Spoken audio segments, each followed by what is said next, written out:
Everybody, welcome to the special edition of UGASports Live. I'm your host, Radi Nabulsi. I'm joined by Jim Donnan, the Hall of Famer, former Georgia head football coach. The main reason everyone is tuning in to watch is to hear what Coach Donnan has to say. I'm also joined by Blayne Gilmer, a special guest we have, our recruiting expert at UGAsports.com. Jed May, we could have him on, but he's still working. So we're going to jump to Blayne because Blayne's going to recap everything for us. And, of course, Dayne Young, who runs the whole thing and without whom we'd be just SOL. So glad to have you guys with me. Glad to have everybody tuning in with us on a Wednesday night at 8 o'clock. Normally we do this show on Tuesdays at noon, but we wanted to recap signing day. It was a very good signing day for Georgia. One of the better signing days they've had in a long time because Kirby does so much before the signing day gets here that a lot of people feel like signing day is kind of a letdown. But when you got everything in the bank, there's not a whole lot to grab. So 5 new – let me put this way. 2 commits that were signed, who were previously committed, signed, and you got 3 new commits. So quite the signing day. Coach Donnan, let's bring you in and have you kind of give us your overall thoughts. And if you would, pepper Blayne with some questions. Let's put him on the horns. I'm going to check out Blaine's ass tonight and see how he's going there, see if it's tight or loose and what we're going to do. But basically, welcome everybody on a Wednesday night, and it's really fantastic night for Georgia. I mean, any way you look at it, you look at the total class, and you look at also the fact that we've got some extra scholarships out there to help us with the portal. For everybody that doesn't know, you get 7 extra to help you this year, so you can keep that level at 85. Usually you sign 25 and maybe lose 25, but this year, we've already had several guys transfer, and I think that's a really good situation NCAA helped everybody do. Some schools are using them exclusively for teams that really need to rebuild, exclusively for transfers, and others like Georgia and Alabama and the powerhouses are basically fortifying the younger players that you can have for 3 or 4 years instead of just taking 7 transfers. We'll take some more transfers, and we'll probably have some guys leave our squad here after spring workouts after they see where they are in the pecking order. But overall today, if we could just go to you real quick here, Blayne, and I don't want you to feel real pressed, but, basically you got about 10 seconds on every question. So basically, tell us about the 2 guys that we got in the fold that really were supposed to. Oh, Dylan Bell, he's a guy who ironically enough, saw some people put out there, he's kind of built like a Deebo Samuel, right? He's kind of a running back receiver type hybrid that he was used in high school, and he's there with Brian McClendon, who coached Deebo. And now then, of course, you also had Darris Smith, who's really long, can really get after the quarterback, cause some turnovers there at Appleton County. So he's going to be used well on the edge. Yeah, I agree with both of that. And I think the fact that Coach Munkin was really high on Bell, kind of like he was A.D. Mitchell. I mean, he went in there to Houston and analyzed that and figured that these guys could fit in. And that's one thing that coaches do as compared to, say, recruiters or people on these websites. You look at your present squad and see how a guy would fit in and can kind of conceptualize how it would look for this guy in your program. And I know Munkin knows what he wants as far as, route running, as far as being able to make plays after the catch. And I think this guy could be a lot like Harris Jackson. They could be a guy that catch the ball and run with it. And we didn't get a lot out of Harris this year because he was hurt, but I feel like we will next year. So then going on into the rest of the day, we had a couple of guys pop up that, we were hoping we'd get. But let's go to those 3 guys and tell us what you see about what the future lies for those 3 new Bulldogs. Well, Kristen Miller is a guy that I think, we put in future cast for him in August. We thought at any time he could turn into being a Georgia Bulldog, and he finally announces on signing day today. I see him kind of being almost like a Devontae Wyatt type player, a guy that could play 3 techniques, slide down to shade if he needed to, really gets after it. Also, able to sign E.J. Lightsey, who's a sideline-to-sideline type linebacker. Probably need to add a little bit of weight. He'll do that with the, strength and conditioning and the nutrition program, but he's a solid tackler in space. And then Andrew Paul, that's the one that I didn't get right on my thing. I thought Clemson was going to get in and get him late. I thought that was but Andrew Paul, go ahead and finish up, and then we'll say a few things about him. I was just going to say, honestly, he reminds me a lot watching his high school tape of how Kendall Milton looked coming out of high school. The ability to move laterally and then burst forward and be able to run away from defenses, put up 1,100 yards and 16 touchdowns in his final 3 games of his high school career. That's pretty good for anybody. Yeah, I think the biggest thing with him is the league he played in Texas compared to some of these 5-star guys. He probably didn't get as much publicity as far as, the guys that really are the more highly recruited. But I know this, the man, the legend, the myth, Dale Mcgee, when push came to shove and he had to make a move on this guy compared to the kid in Tennessee, I felt like that he really felt like that this was a guy we needed more for our team with Cooking and Zamir leaving. And so that's what happened. And he made that move on the kid, and that impressed him. I mean, when Coach Mcgee talks, I mean, it's like E.F. Hutton. I mean, he's a very well thought of coach around the country. He's very astute at analyzing players. And I know that he told me, which I can say on the record, about a week and a half ago, I said, what's the deal on this Andrew Paul out there? I said, is he a backup for if in case we lose the other guy? He said, no. He said, we're making a big move on him. He said, if we lose the other guy, we'll lose him, but we need to get him. So that worked out really good for us. And I'm happy about the fact that, that room looks like a hungry room from the standpoint. All these guys have got to come out there and make their mark. McIntosh has done some things. Milton's been hurt. We know what Edwards can do.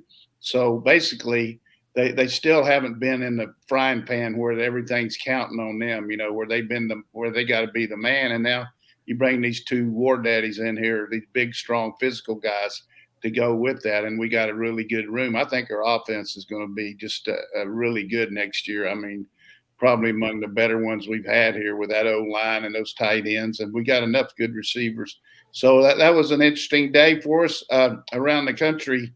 We'll hit this one more thing here. I think you and I talked about Blayne off the air that we made a push for Shamar Stewart, but basically he was in the box there for A&M all the way, wasn't he? Yeah, and he even, got the latest push from Miami, his hometown, and Mario Cristobal. They went really hard after him. I think at midnight on the contact period opened up, they were at his house waiting for him, like ready to go, and they made a huge push. Georgia had him in for a visit. It just never got to the point where Georgia was going to overtake A&M and obviously Miami either. So A&M did a good job recruiting him for the long haul. Nick Williams over there building a relationship with him and some other guys. Of Nick course, Williams, bullshit is James Coley all the way. I was about to mention James Coley being the guy James with Coley in Miami is Miami. the man. I don't mean to be smart to you, Blayne. He is the mayor of Miami. I think Absolutely. Nick Williams gets too much credit for some of this stuff. But he's a young coach. He'll be okay. But let me just tell you this. James Coley is one of the better recruiters ever in South Florida. I'm talking about, and I'm not on the James Coley train, but you look at the results that they had. They got 2 of the top 5 players out of Florida at Texas A&M. Have you ever been to that town? I mean, seriously, that's an unbelievable get. And I think when you look at Mario Cristobal, if he would have hired Kevin Steele maybe a week earlier, that would have given a lot of cred to that program, because Kevin Steele, we know what kind of defensive coordinator he's been at Auburn and the way he's worked at Alabama and all that. But when you don't have a guy in charge, it's hard to sell a program. But that Miami link really is tough on kids to leave that area when they start hitting all those X's on you and all that. And so at the end, you made a good point. They made a big push, but too little, too late. And this A&M class, any way you look at it, I know our rivals has them second behind Alabama, but I think that's based on different kind of people analyzing them. But they got 7 guys that just are instant players, I think.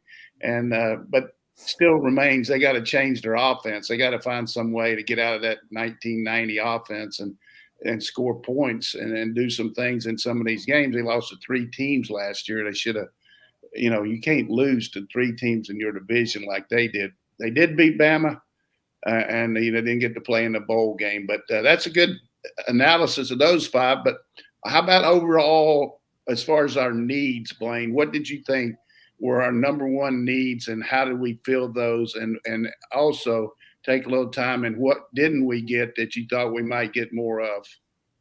Well, I thought that Georgia would want to get one of those really top tier receivers maybe in this class, but I think that'll come in a transfer portal. I think Denalin Morissette is great. Dylan Bell is the type of guy, like you said, that fits who they want to get. But in terms of, back in the summer, speaking of A&M, Evan Stewart, right, was a guy that they thought they would be able to try to go after, and then Luther Burden, and none of those guys seemed to hit. And then now there's been a change at wide receiver coach, so we'll see what happens next recruiting cycle on that. But in terms of what Georgia got, I mean, you talk about being able to reload. They got 3 guys at inside linebacker that I think are going to be able to stack in there and play right behind. You've got Sari Munden and Dumas Johnson that are there now that are going to be taking over for the 3 that just went out. But then you've got Jalen Walker, who is as good a leader as you'll ever find, just mature young man in terms of his makeup and his cognitive abilities and how he carries himself, but he's also quite the player. You can't say words like that on the dog bench. Now, cognitive, explain what that means to everybody. This is a really low rent vocabulary place. So explain that. Does that mean that he's been able to think on the run or what? Go ahead. Oh yeah, he processes things very quickly. Like, he's able to you can watch when he sees on film. When you watch his film, he's diagnosing plays and he's shooting gaps, and also he played on the edge in high school, but he's going to play inside. And then you add to it EJ Lightsey, who they just signed today, and then CJ Washington, who's basically Nick Chubb 2.0 in terms of his body and being from Cedartown and all that, but he's going to be on the other side of the ball. He did run the ball for the Bulldogs of Cedartown a good bit as well, but those are 3 really strong guys. And then, of course, on the edge, I know Georgia's returning Nolan Smith and they're returning Robert Beal, but adding Marvin Jones Jr. and Michael Williams, I think those are 2 guys that could produce year 1 for Georgia, especially Michael Williams. Yeah, You're wrong. One of those guys. But I would say this about Lightsey.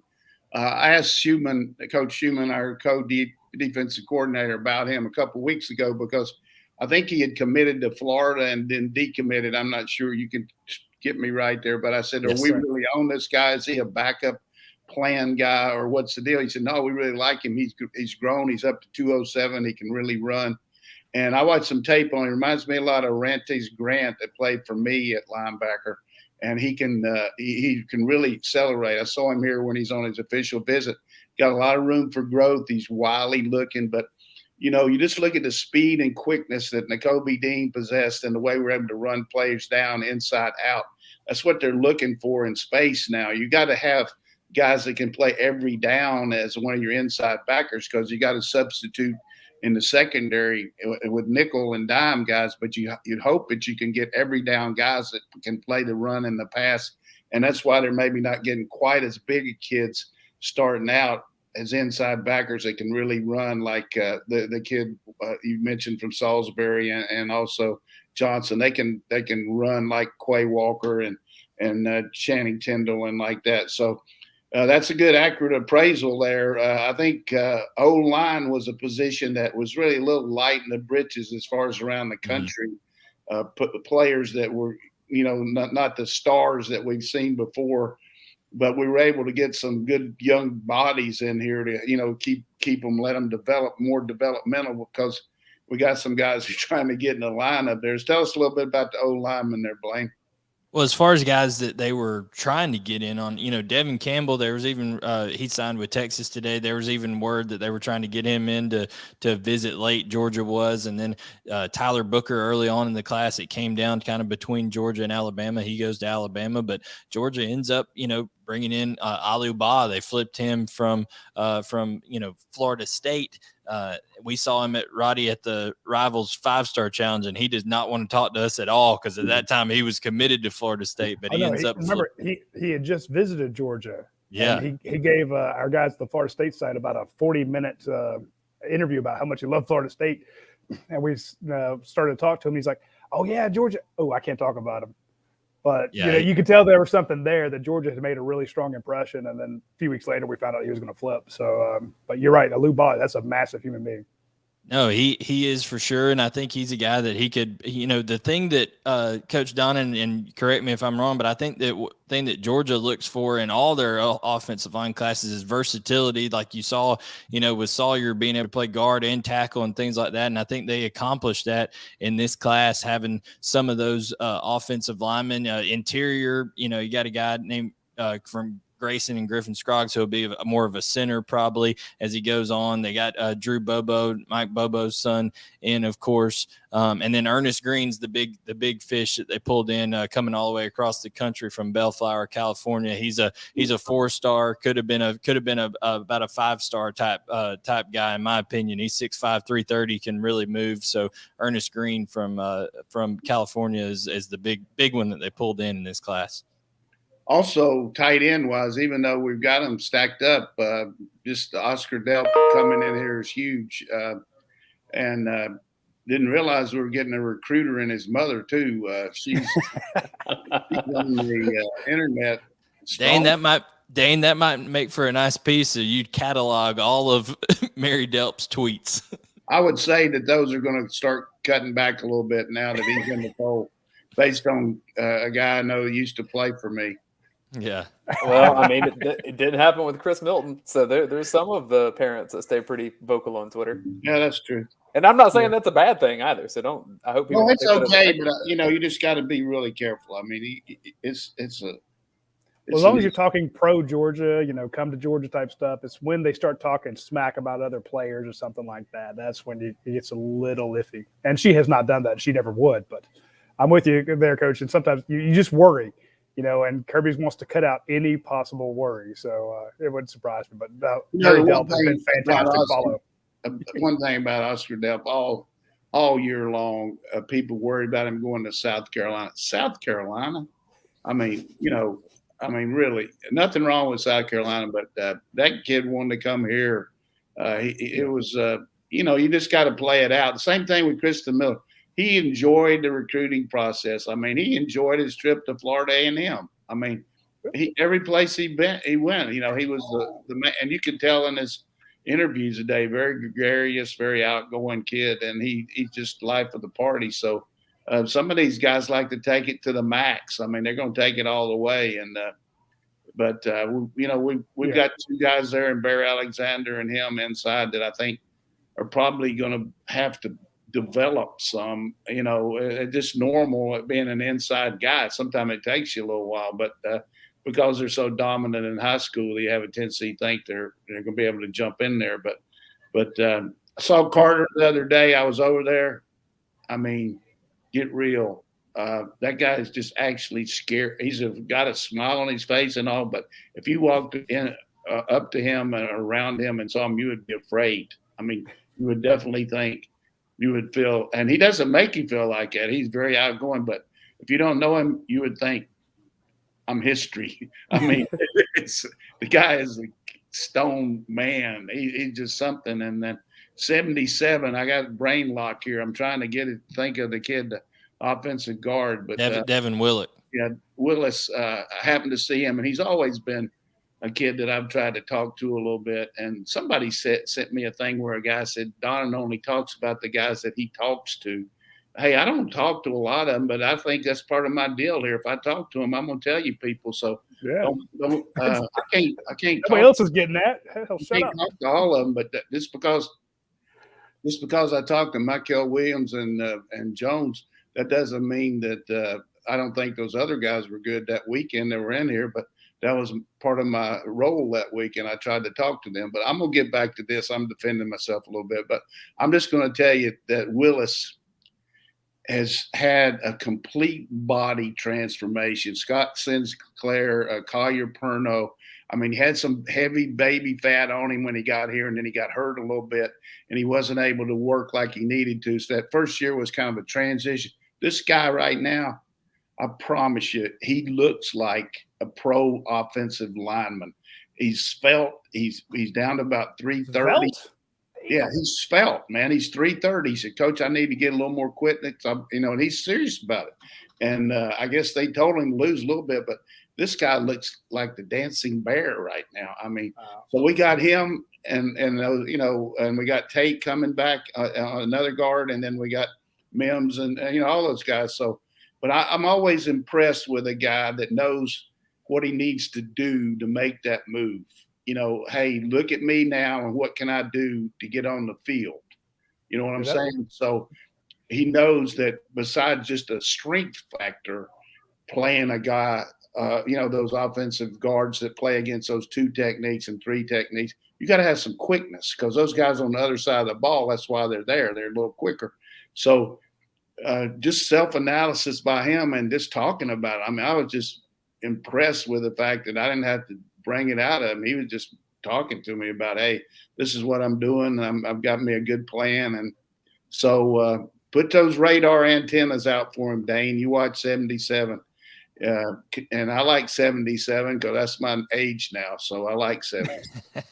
Coach, I wanted to ask you just about the assistant coaches. And is there a problem with the calendar now in recruiting? Because seeing Brian McClendon go to Miami and then leave and come to Georgia, within the last week. Seeing, you mentioned Kevin Steele, he was recruiting for Maryland within his first week of the job, and then he leaves and goes to Miami. Is there a calendar issue here that normally you don't have any of these things happen until tomorrow.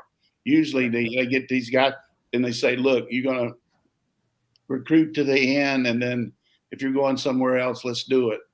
But this is kind of different for me. I've seen guys change in the middle of the stream, but, not a couple of days before signing day. And, of course, B-Mac, I'm sure that Coach Cristobal told him, hey, that's where you're from. That's what you want to do. There's no need to prolong it because that would have gotten out. People like Radi, they're always looking for stuff like that. You can't. We mentioned it 3 weeks ago. Well, I'm just saying that's what I mean. You're right. That's our job is to hunt that stuff down. Yeah. I don't want to typecast just people like Radi. I think you're great, Radi. But I think it's just the situation is such, Dayne, that it's just a lot more out there. That so and so visited or so and so. So, and I'm sure that Brian looked at his career path and what does he want to do and how does he want to get there. I think any way you look at it, you get a chance to coach for your alma mater that's, defending national champions. That's got to be a lot better career path maybe than Miami at this point. But I do think Cristobal will reunite that area down there and there'll be more of a threat more quickly maybe than, even though Florida State has a little bit more of a head start on them. I think they'll get those in-state players from the 305 area code, and I think they'll do a good job. Billy Napier will do the same because he knows the Nick Saban blueprint, and I was glad to hear from Nick yesterday that about the NIL and just made a statement. Hey, we don't cheat. We've never cheated to get any players. So that's nice of Nick to tell you that. Yeah. I didn't really know that. I figured that he never had cheated, so it was nice to hear that. Those comments, and then the ones from Lane Kiffin saying that Texas A&M should have a luxury tax. And Jimbo Fisher went nuclear. Yep. Yeah. Well, Jimbo needs to.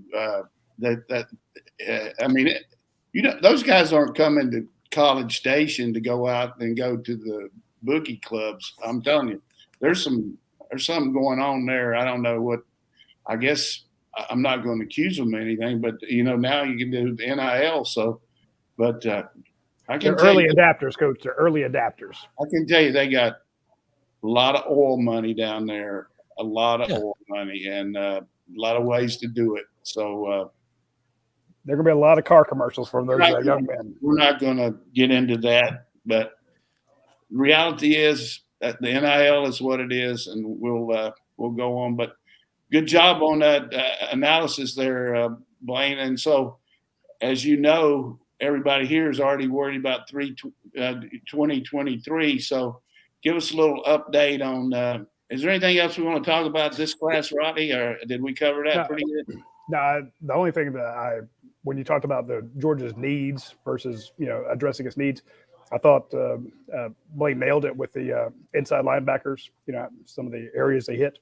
But I just want to touch on that defensive line and Trey Scott getting Bear Alexander, Sean Washington, Kristen Miller, Michael Williams on one end, and Marvin Jones Jr. on the other. That's 5 across the front, Coach. It looks pretty tough. Yeah, that's great. And tell us about Sean, about him a little bit. People don't hear as much about him as they do. Tell us about him, Blayne. Sean Alexander's a guy that Georgia really kept in touch with while he was going through some things. He had to make a move of schools for academics and things like that. He left Warren Eason and didn't play his senior year, but yet Trey Scott and company brought him in over the summer, saw him do some things, kept tabs with him and his trainer down there in the New Orleans area. This is a young man who went through a hurricane this year, got removed from displaced from his home, and through all this kind of stuff, he just kept training and working and getting his body right. 6'5", 305.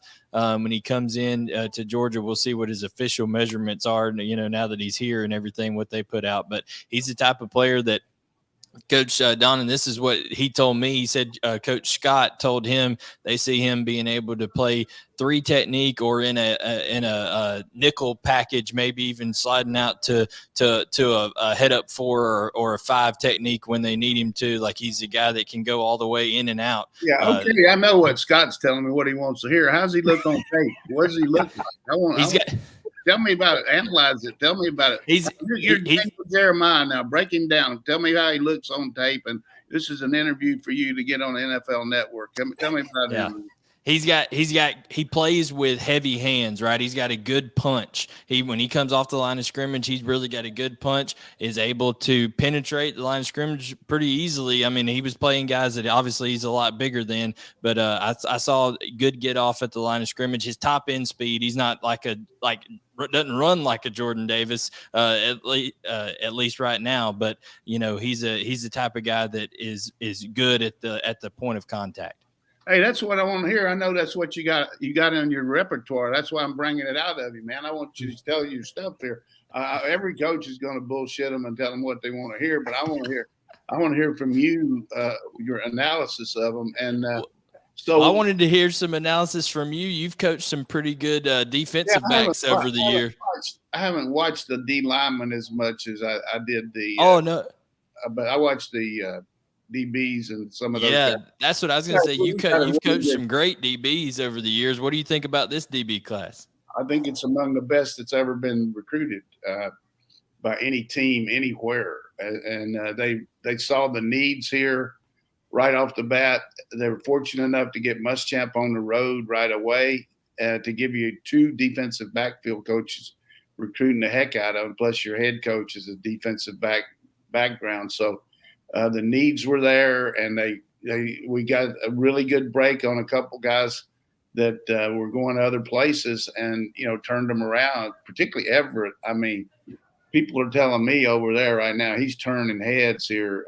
He's just a very good-looking kid that we need right away. And you see some of 4th and 5th year guys and even a first-year guy leaving here, and the handwriting's on the wall for them. You know what I mean?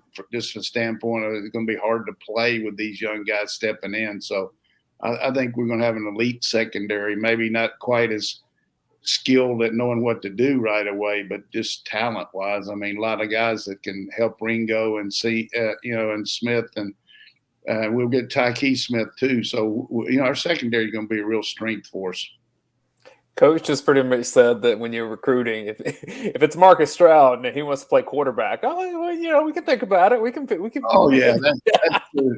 That's true, but not to the. I wasn't trying to bust. Most coaches are pretty. You don't get where you are by telling them what they want to hear, but you do try to make vivid descriptions of comparing them what they could do and where they can line up, and comparing them to like Devontae Watt's good. That's what I like to hear from you, Blayne. And you've done a really good job of telling everybody tonight what everybody's capabilities are, because you watch the tape and you were previously a high school coach and you know what it takes to make that jump to this level.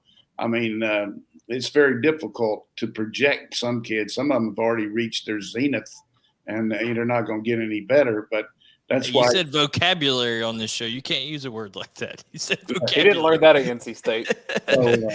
So I just think basically our guys, if you look at some of the 3-stars, we've got 3 or 4 or 5 3-stars.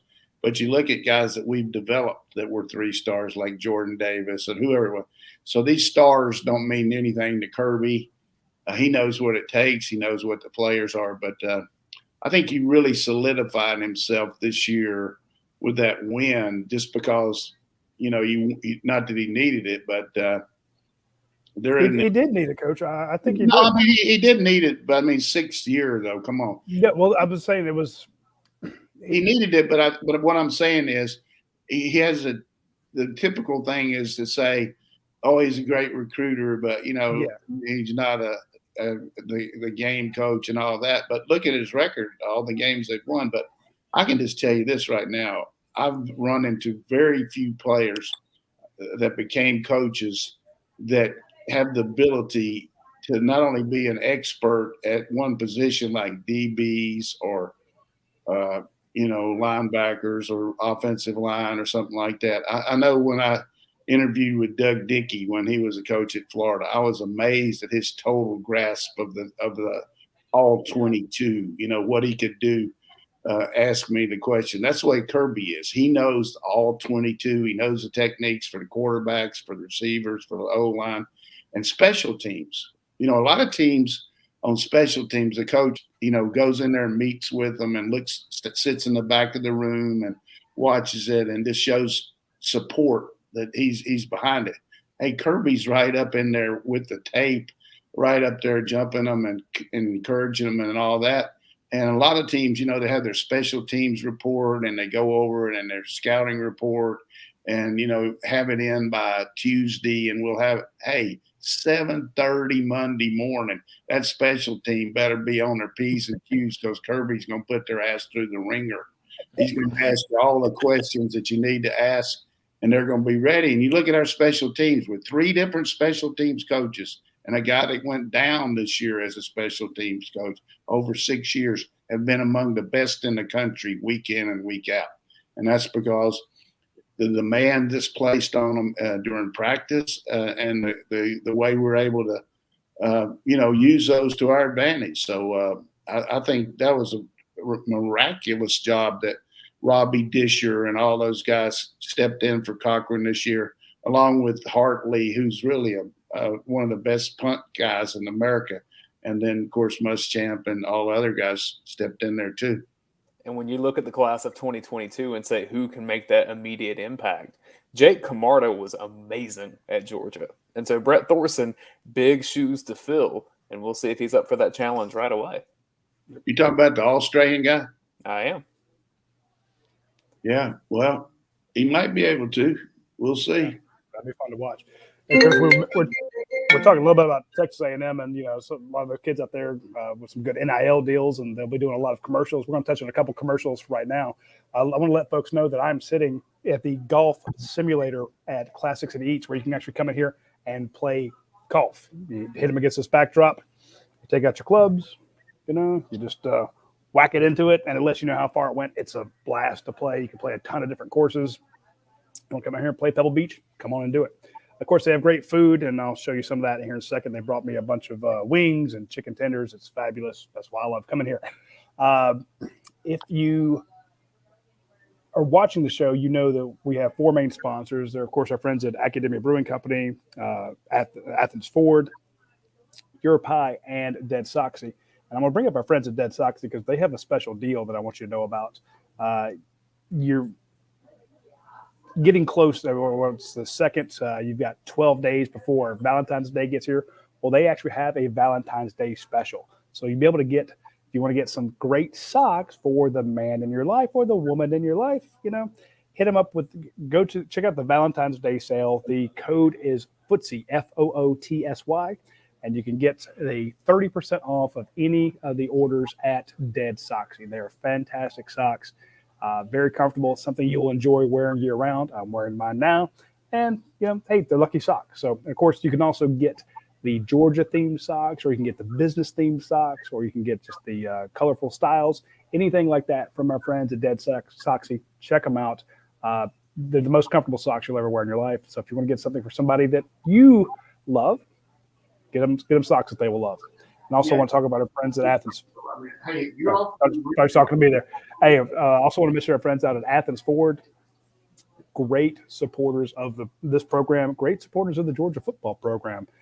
They're huge in the city of Athens, or the town of Athens. They take great care of their community. I say that every week. It's because I mean it every week. They do a wonderful job when it comes to charities and such, but it's the best place you can go get a new or used vehicle. Everything you get out there, any of the new ones, any of the pre-owned vehicles under 80,000 miles will have a lifetime powertrain warranty on that. You can't get that at every Ford dealership. You say, I can just get it at the local one. No, you have to come to Athens Ford if you want to get that. So if you look at their reviews, they're through the roof. They've won so many awards for customer service. I don't think they have enough room in that trophy case out there. Speaking of, there's probably nobody that was more excited for Georgia to win this championship than the folks at Athens Ford. I could tell you that Brian out there was beside himself. He's probably still crows, probably still his feet haven't touched the ground yet. So if you want to go out and buy a vehicle from Georgia fans, people who have the same passion that you do for the Dogs, you can't do wrong by going out and checking with our friends at Athens Ford. Blayne, I did want to touch on something there. Georgia gets a running back in Andrew Paul that not too many people know about, but what caught my attention, you talked about the last three games he had. When his coach in that 750-minute presentation earlier today, when he finally started talking about him, he said that kid had scored 41 rushing touchdowns and 3 receiving touchdowns in the year. And Dayne, I'm not great with math, but what they play at 12 games out there, 13 games in Texas high school football. I think once you get into the playoffs, it's gonna be something like that. They were 13-1, I think, on the year. 44 touchdowns. How many is that a game? How many touchdowns is that a game? A lot. It's almost 3. But I haven't taken graduate level statistics yet. Okay, give me a break. I just say that's pretty damn good. 3.14 a game. So 21 points a game that you just chalk up. And they said that their punter basically had to start sending out long snapping videos the long snapper had to send out stuff, just doing stuff because they didn't. He said after about the 6th game, they just stopped punting. This guy averaged 9.7 yards a carry. And you're getting at Branson Robinson, and we never talk about Branson Robinson. This is a guy that's the number 1 running back in the nation. We never talk about him. We'll talk about Jaheim Singletary, the top cornerback or something like that. But no one ever talks about Branson Robinson coming in. You got him and Andrew Paul together. You've been talking about him every week. I talk about him. Nobody else does. Okay, talk about him some more. Talk about him. He's good. But I'm just saying 44 touchdowns to me, that caught my attention. In Texas, that impressed the hell out of me. Are you talking about Paul or Robinson? Andrew Paul, 44 touchdowns last year. I thought you said nobody talked about Robinson. My bad. That's what I get for taking a break. But anyhow, let's just talk a little bit about the 2023 class at this point, Blayne. What do you think? Well, I mean, Rivals right now has a ranked second in the country. Think? Don't give me that Rivals. I want to know. Hey, Rivals, they can't handle your jock. Those guys can't do anything close to you. Tell me what you think. I think that Pierce Spurlin is a type of athlete that Georgia maybe has not seen. I know Brock Bowers has done some amazing things, but he's not 6'6", 230 pounds and can line up outside and go catch a fade over somebody like that. I mean, it's unbelievable what Pierce Spurlin is, the body control he has at that size. And then you got some Georgia picture one night of you were at the game and you showed me some stuff. I was impressed with that too. Yeah, and then you talk about Bo Hewley, Jonathan Bo Hewley. I went and watched him play against Buford in the state championship game. This is a young man who is just massive at tackle. I mean, and he can bend, he can move at that size. He's a big kid. And then of course Marcus Washington, he's got Georgia, running through his blood there. He's a Georgia legacy, and Coach Donnan, in terms of the guys they're going after, they've got a bunch more Georgia legacies that they could end up landing in this class. Yeah, I like those legacies. I mean, Mike Lucky, good player. Those Lucky. I mean, I don't know that many coaches say they had, and of course, Coach Goff got them here, but not many guys had 3 guys out of the same womb playing for them. You know what I mean? Unreal there. That was triplets. Unreal. They did a good job. And they've all developed and have been good fathers and, good family men. I've been so impressed with the Lucky triplets, and just glad to have. I kept asking Mike. I said, "When's he gonna commit?" He said, "Coach, he just wants to make a few visits and all." And you knew it was coming. He in terms of Lawson, the thing that stands out to me about him and his game is he is a tenacious blocker. Like he may have the chance when he gets on campus at Georgia, if he sticks with the commitment, everything as we expect him to, and signs with Georgia, he may end up being one of the better blocking tight ends that Georgia has when he arrives there, because he just gets after people, and that's in 7A Georgia football, which, as all of us know, that's no joke. Yeah, great. You better be a good blocker tight end here. You won't be on the field. I feel like I've heard about Justice Haynes for so long that he should have been a senior 2 times over by this point, but that's because of what he was doing as a freshman in this state. I think the sky's the limit for that kid. We got to get him committed, though, don't we? Yeah, he's out there. I think Ohio State is one that you really got to worry about there. They really impressed him on his trip up to Columbus. But you're right, Dane. I mean, with Verron Haynes, it's all Verron can do right now to say, all right, I'm not going to get in the middle of this, but he told me about watching the national championship game with his dad. He said they were watching it together, and then Verron said he's too nervous and went to his room, watched it by himself. After the game was over, he came back down and said, "Go Dogs," and then went to bed. So that's what that's how Verron handled it with Justice. Then he came to the championship celebration, didn't he? Yeah, I believe there. Yeah, he was there on a visit. They were both there. How would you compare Haynes and Webb, the kid in Jacksonville? They're thunder and lightning. You know what I'm saying? I mean, when you talk about Treon Webb, he's a guy that he could honestly end up playing at Oklahoma, and other people were even talking about him. He could play DB, he could play receiver, he could play running back. I mean, he's the type. He's more of a James Cook type back, in my opinion. And then you got Justice Haynes, who's more of a downhill.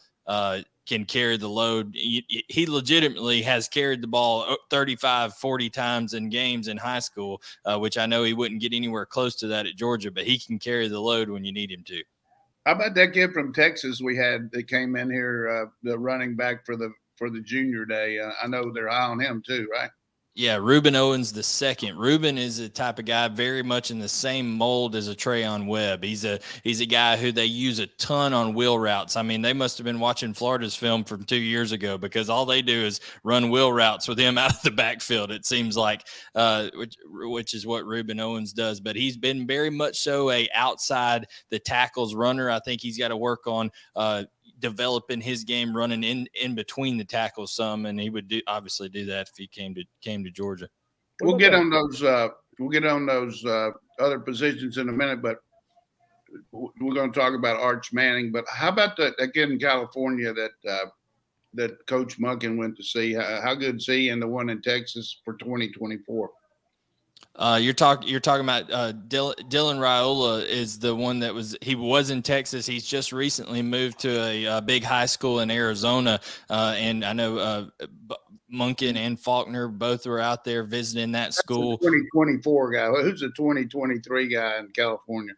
That is Nico. I'm a Leva. I can't pronounce his last name, but I just call him Nico. Big. Cheater. You talk about a long son of a gun. I mean, he's 6'5", 6'6". His arms look like they stretch on forever, and it's just one of those, Coach Donnan, that when you see him release the football, it looks like it looks like he's barely throwing it, and it just zips out of his hand. Yeah, I tell you, you're doing a good job. If we're playing Jeopardy, you'd be ready for Final Jeopardy. You answer these questions because I can't give you the guy's name, but I know that I talked to Monk and he was going to visit that kid out there, and he was fired up about him. But you got to have some backups. I mean, you just can't put all your eggs in Arch Manning's basket. But certainly Georgia's put a lot of emphasis on there with Kirby going there, during the season and then going again, to watch a basketball game, and then Munkin and Luke and Buster Fahlgren went down there last Friday night, the last really day that anybody was out, and so it's just a different world out there. You got to go. You can't even talk to them, but you got the symbolism of being there, and they know George is there, or Nick Saban's there, or whoever it is, and people don't realize in the recruiting world that basically the only time you can ever talk to them is when you're on your campus until they become a recruitable athlete, which is after their junior year's finished. So, but I'm hoping that Arch will come back here for spring practice or spring game, and then maybe come here for the camp, and then we can see how it's going. But I know what his coaches say and all that. How do you feel about it right now, Blayne? What's your take without looking at all these other people saying things? In terms of Arch stands with Georgia, or just his game overall? Hey, this is Georgia's show, man. We ain't worried about any of these other schools. No. Well, in terms of Georgia, I think Georgia's the favorite for our Arch Manning, and the reason I say that is because, one, I know when you're a Manning, you're probably you're gonna say all the things like you're not worried about depth chart and all that kind of stuff. You got to go compete. Well, here's the thing. You got a guy like Quinn Ewers, who's, to me, a Patrick Mahomes-like guy that just goes to Texas, who was a big competitor. I think that helps Georgia a little bit because, honestly, Stetson Bennett's going to play quarterback for Georgia this fall. He's going to be the quarterback this fall, and then that puts everybody on an even playing field when Arch would come in for Georgia. I think that's a ideal scenario if you're Arch Manning. And I think the relationship between all the coaches at Georgia, the Manning family, and what Georgia does offensively gets quarterbacks, whether you like it or not, that it can get you prepared for the pro game because it's a very pro style type offense and very similar to what a lot of these teams are doing in the pros now. Exactly. And I think the fact that Munkin has such a good feel for the pro game and the different protections that you got to teach the quarterback how to say who's hot and set the line as far as the mic and all that. A lot of these teams run a spread, they just hurry up. And I think in Texas case, it's a kind of a come to Jesus type deal. I mean, when are they going to start winning? I mean, they keep talking about it. They're on their third coach in like 5 years, and everything. They got Gary Patterson in there helping them now, a defensive coordinator. He was a great head coach, but he's a defensive specialist. And now I see he's assistant to the head coach. He was the AD at Texas, used to be his boss at Texas A&M. So I don't know how the coach felt about it, but I figured that was something he brought him in there to help him a little bit. But this Texas team is spiraling the wrong way at the end of the year, but they've had a good recruiting year from what I've understood. What are they, like third? Yeah, they were inside the top 5 or 6, I believe, especially included with Devin Campbell. I can look that for you right here in just a second. But in terms of the other team, I think that everybody worried about early on with Arch was Texas finished 5th, by the way. But Texas, other than Texas and Georgia, the two teams that kind of come up most prevalently, Ole Miss and Clemson. Clemson, I think, is kind of in wait and see mode. I think Clemson's got tremendous roster management issues. They had very, very, there's certain positions where they have a just dearth of depth. I mean, they do not have it. And unless Dabo Swinney elects to break his tradition of not going to the transfer portal, I don't see how that gets any better for you when you're not taking as many kids as you need to. And then, of course, I just don't see the Mannings and Lane Kiffin's style matching up at all. So yeah, I mean, he's not a running quarterback like they use. I mean, he can run, but and in the case of Dabo, I noticed that he took a transfer, but the guy started out at Clemson, then he transferred. So does that even count? and now he's back. So it's the blood oath. If you go there first, you can go back. I can see that quarterback they signed from Texas this year, that Klubnik, is the real deal now. I watch yours and watch those other guys, and that kid Wiegman or whatever his name was, to A&M. But, I get to watch some of these guys, Blayne, once in a while. I don't watch them like you do, but I really like Klubnik. I think he'll help them. He's Clemson-style quarterback. If there's any team that has to redirect, even though they won 10 games, they lost their offense and defensive coordinators. They lost a really good recruiter in Bates. I mean, they've got a staff change that you normally have occasionally, but Clemson hadn't had any of that happen in like 8 or 9 years. So it's going to be interesting to see how they react. I like the quarterback coach. I think he'll do a good job as a coordinator. I don't know a lot about the defensive guy, but anyhow, you guys take back over the show. Blayne's done a good job, and I think he passed the test, and we're going to let him work for Rivals for another week. Well, we got one more I want to ask him about, because you've named a bunch of good guys, Coach. We mentioned that Georgia needs some wide receivers. They got a new wide receivers coach. Did any of the 2023 guys kind of peek their heads up when they found out that Brian McClendon was going to UGA? Yeah, I mean, the number one receiver in the country, Brandon Ennis, who Georgia's been recruiting since he was an 8th grader, playing with Kenny McIntosh at University High School down in Fort Lauderdale. Now he's at American Heritage. And guess who was just in to see him when he was there at Miami? It was Brian McClendon, and he was singing the praises of Brian McClendon before McClendon came to Georgia, and immediately was very excited once McClendon ended up being announced at the University of Georgia. Also, current Georgia commit Raymond Cottrell, who was a guy who, after Hankton left, he was kind of unsure and talking about, well, maybe LSU might be, but he was, I spoke with Cottrell after the McClendon hire, and he said that he was, over the moon excited about how that hire went. So I think Kirby hit a home run right there with the wide receiver hires as terms of the guys who are excited about McClendon. Anytime Brandon Ennis, he's a guy that he's a game changer. He's a program changer type guy, like that when he comes in, what he can do after the catch. He's so athletic right now. They use him at quarterback and do different things like that, but he's the type of guy that route running ability, ball in the air, after the catch, he can do it all. Great. All right, we're going to you get to work another week, Coach said. I was going to give you 5 days, but Coach is being generous, so you can stick around from at least through the end of the week. Thank you, guys. Pick up your check. All right, we're going to let you go, Blayne. Great job. Appreciate it, my friend. And before we get too far away, I do want to mention our friends at Your Pie. Hey, look, you got some big events coming up. You got the Super Bowl. We get to watch Matt Stafford in the Super Bowl. While you're watching that, I know what I'm going to be doing. I'm going to have one of those giant Your Pies. I'm going to get the hot honey pepperoni pizza. I'm going to get the big one. That's going to be my Super Bowl treat. So I'm telling you, when you go to order one, be sure to grab do it on your app. Pick up your phone, hit the Your Pie app, order it that way. Get a lot of points, get a lot of free pizzas, get a lot of free breadsticks, free salads, free gelato. I think, the hot honey pepperoni.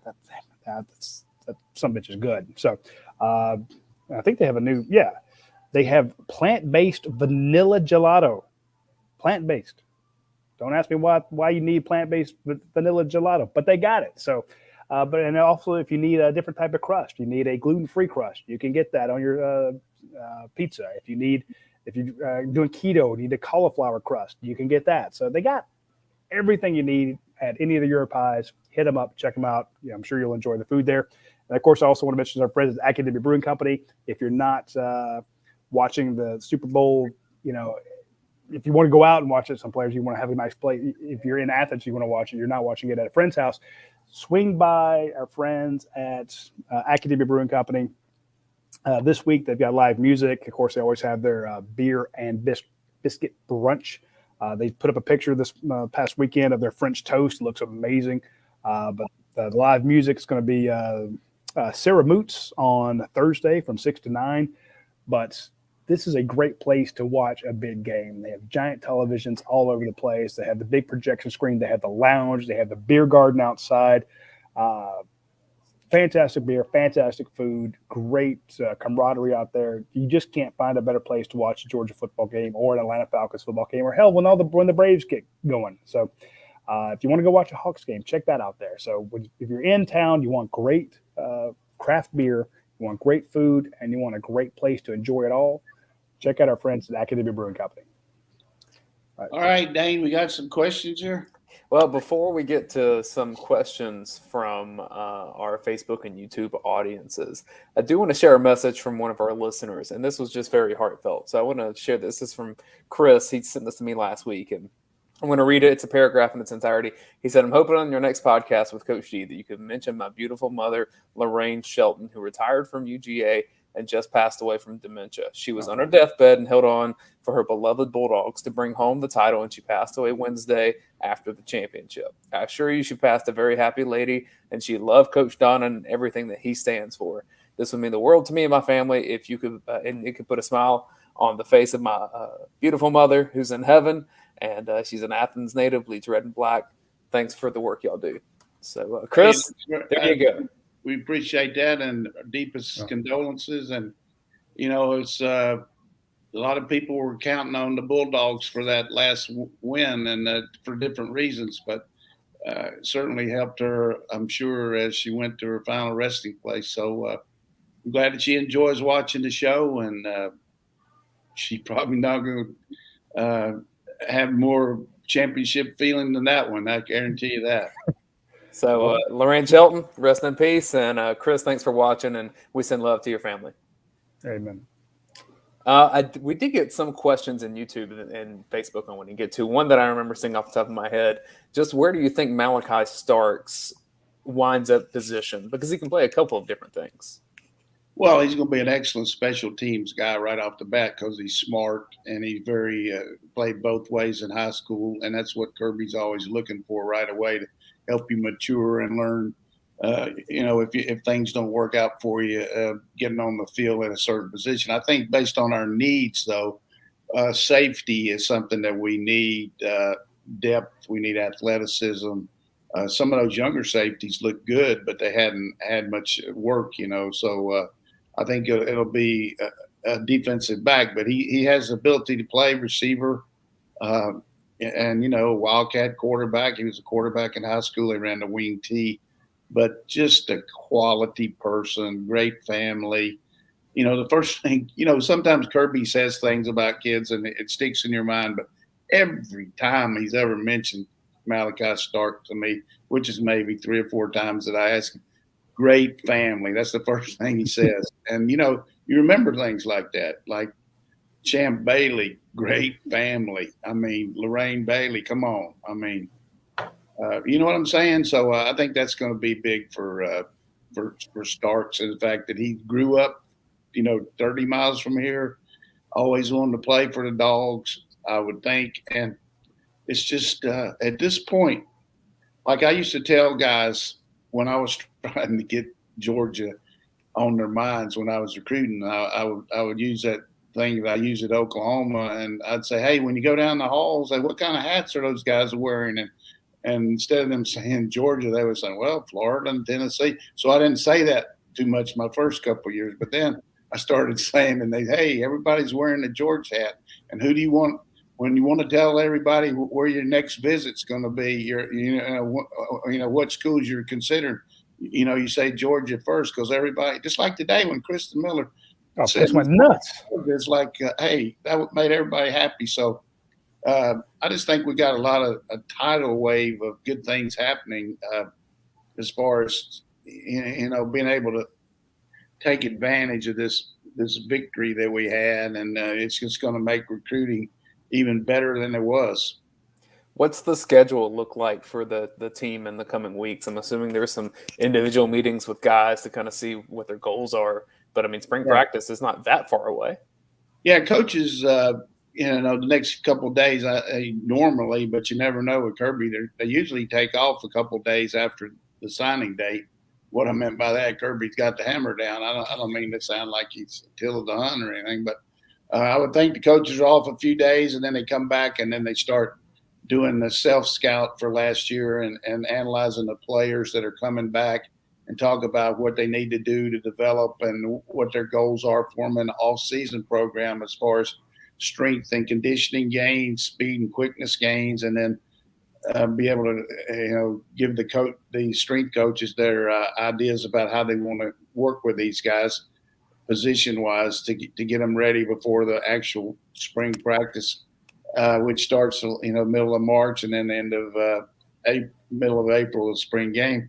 And, making sure, number one, they get off to a good start academically because there's 16 or 18 guys here that have never been to school here before. So that transition is going to be even more important that, all of us have been off to school in that first week. I don't need to go to class. I mean, I'm going to go out at night and all that. You know how that – I know Radi didn't do that. But you got to really kind of coach them up and counsel them on that. And, guys like Jonas Jennings and his staff and Austin and those guys that help them out do that. You got to get them oriented.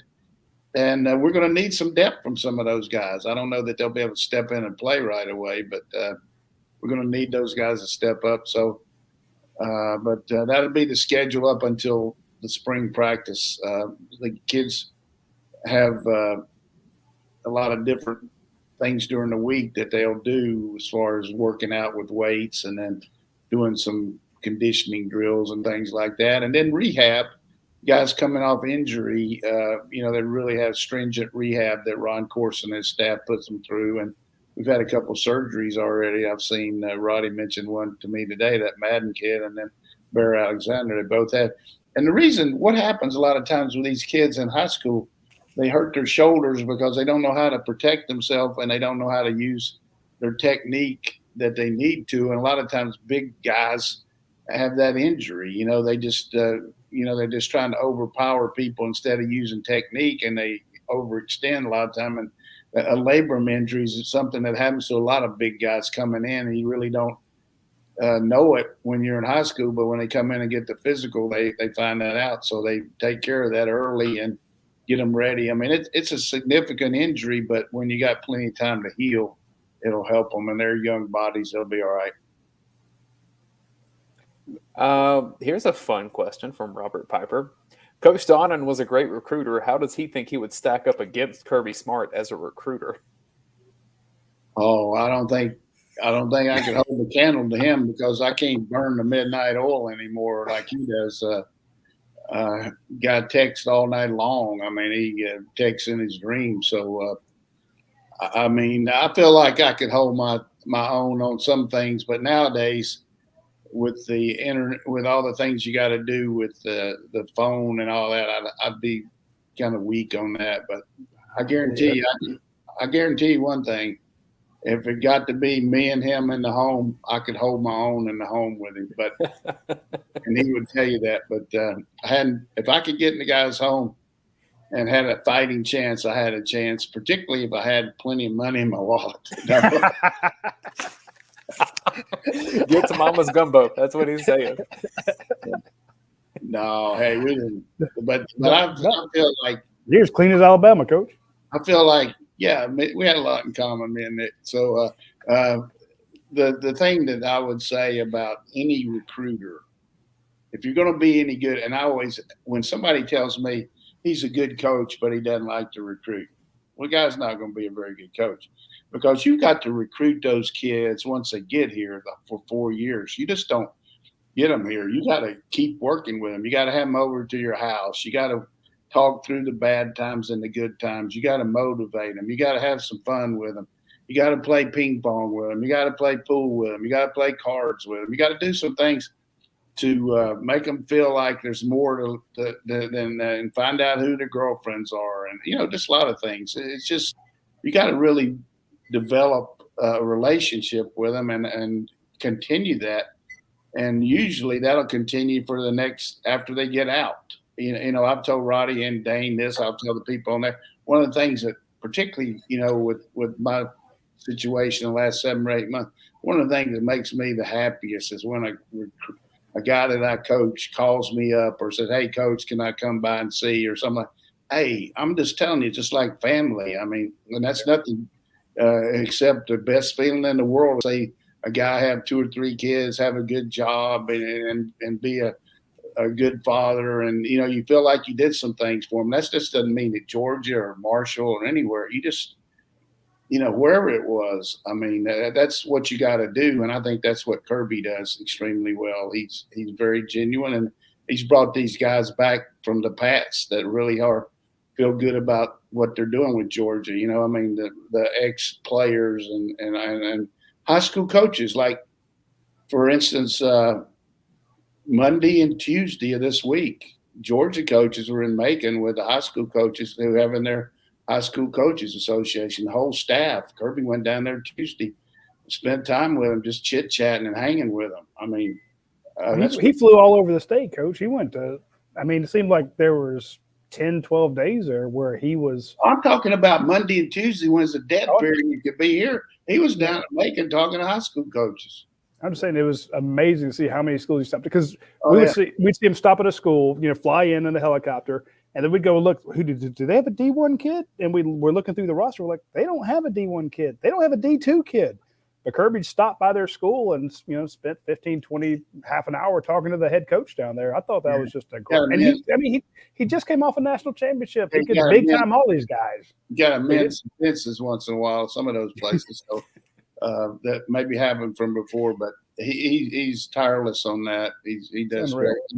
I'll tell you one thing too. Josh Brooks opened up the checkbook. I mean, we don't worry about going on those commercial flights. I mean, they're coming in out of Ben Epps like LaGuardia here on those private planes. Our guys are everywhere, and you got to spend it. That's the way to do it. And they're going to be able to charge it too. Now they want a title. We're going to see those suite fees probably go up, and maybe some ticket prices. Yeah, I understand they're going to put some more suites there where the press box is. They're going to take that down. They've been wanting to do that for years. Yeah, move the press box down toward the end zone. I do want to mention before we wrap this show real fast, I had an event at my day job over at Grady College today, and it was the 50th anniversary of Title IX is this year, and so we had an event with Joni Taylor. The president of the Atlanta Dream came down as well, and a couple UGA athletes and former athletes. And Joni Taylor was asked about Georgia's football national championship. And, in some ways, does it swallow and Georgia women's basketball not get the coverage that it deserves? And she pushed back immediately. She said, it does nothing but help us. Our players get excited about it. Our fans get excited about it. It's good for everybody. We love that the football staff comes and support us. We go to support them. So Georgia's spring and other fall sports really benefit from what happened in football too. Hey, Kirby got no choice when it comes to women's basketball. When his wife said, let's go to the game, they're going. That's good. That's a great point. I love it. All right, folks, we're going to wrap up here. We appreciate it. That's the tennis team, men's and women's tennis team, qualifying for the ITAs and going into indoors. I mean, men got to go out to Seattle. I'm not sure where the women are, but these guys just keep rocking. Coach Diaz and, is doing a great job. And then, women's tennis, awesome, Jeff Wallace. So Coach Wallace is just keep up the good work. I'm looking forward to good baseball. And we got a new track coach, and golf looks good. Things are trending up here. We're just who won this basketball? Did we win tonight or not? They did not win. No, Georgia did not win. Arkansas. Jed May just tweeted out he overheard one of the Arkansas fans say, "Thank God I came to this basketball game and not the football game." So he also said Arkansas drove 12 hours to play and is driving 12 hours back tomorrow because of bad weather. And maybe is there a winter storm coming in the middle of the country? I don't know. I'm assuming. Well, even tired, you couldn't beat them. Damn. So let's get that. Right. I'm going to tell you this, Roddy. This guy from Arkansas, who I'm on the you and Dayne, I'm on that Broyles Award thing with him. So he has a radio show out there, kind of like somebody has around here. So he called me up the day before the Georgia game. And I said, look, I'm not going to make a prediction about this game on the air and tell you about what Georgia needs to do and all that, because it's not fair. But I will talk a little bit about it. But he said, if you want me to give you what I think off there, I will. So he said, well, what do you think the score is going to be? And I said, 35-0. But I said it in jest because I wanted to really piss him off, So, and then after the game, he said, "How did you know that?" I said, "Well, I had a good feel for it, but I really just said it." Such a liar. Well, he called me back after the championship game here last week in between our last podcast and said, "Hey, I just want to tell everybody Coach Donnan had a great prediction when Georgia beat Arkansas." And he said, "Hey, what made you think all that and everything?" So I went into a lot of it and told him all let's read. And I said, "Hey, I was just kidding. I was just trying to jerk your chain, At least you came clean with the guy, but that's funny. That was a hell of a shutout. Yeah. That was a real war daddy win there. I mean, that showed me right then that our defense was for real because we played okay against Clemson for sure, but UAB and South Carolina, but boy, that was just dominating. That's the thing about Arkansas that's really kind of surprising is they're losing some really good players to the portal. I mean, some outstanding. They wanted to ask me about Greene and all, but they've lost some really good starters to the portal. I'm surprised at that. Yeah, that's the portal's getting everybody. I was looking down the list of SEC teams. You saw some with 17 guys in the portal, 15 guys in the portal, 12 guys in the portal, 11 guys. You're like, where the hell are they all going? Because you're not seeing 12 guys being added to the SEC teams, 11 guys being added. Last year we recruited that Alabama got that Wheaton kid. He's going to go to SMU. That's really surprises me. Yeah, it's mind-boggling. So, it's a new era, and we kind of saw that today. We didn't put a post up about signing day until about 9:30. Because that was the first time that something happened. I mean, normally on signing days in the past, we were up at like 5 a.m. and you've got all your graphics ready and you've got everything ready to go. All over the country covering it too. Yeah, and it's and I would do 5-6 different radio shows. I didn't do one today, which is great. I enjoyed it, but it's been it's a completely different world with the way the recruiting is spaced out, the way the NIL is changing it, the way the transfer portal is changing it, the way the coaches are changing it. But it makes for a fun podcast. I'll give you that. So you didn't do any radio. I did one. No, well, where'd you get? Where were you in some? ESPN Coastal in Savannah. I love those guys. Good for you. Way to go. I will be in Savannah tomorrow. So, going to Savannah? Where are you speaking? No, I'm going down there for a concert. Really? What do you play? What's your? I'm going to listen to a concert. It's my Christmas present from my wife. So. Oh, good. Enjoy. That'll be good. And then I do want to point out the right after that on Friday and Saturday, I will be down there for the Classification A sectionals in wrestling. Go get him, Allie. We want you to win. Hey, he's good. I hope he keeps up the good work. Hey, go on and tweet that stuff out as a proud dad. I like seeing pinning people. So that's nice. Hopefully he pins them. So he's competing in sectionals, and the winners at sectionals get to go to state. So he's down there going to be fighting for state? His state's always in Macon. All right. They played that giant Macon Centralplex. Been doing that since I was in high school back in the 1700s. But so he's got to win at sectionals to advance. So we're going to go down there and support the Athens Christian kids. They've got 12 kids in sectionals, 12 out of 14, which is pretty damn good considering the program's pretty young. So anyway, that's where I'll be Friday and Saturday. And we hope all of you will join us next Tuesday at noon. We'll be talking Georgia football, and we will be back. Thanks to you, everyone, for tuning in tonight. It meant a lot to us. I thought Coach brought a lot of energy to the show, and we appreciate Blayne for coming on and being a good sport and letting us just harass the hell out of him. It was a lot of fun.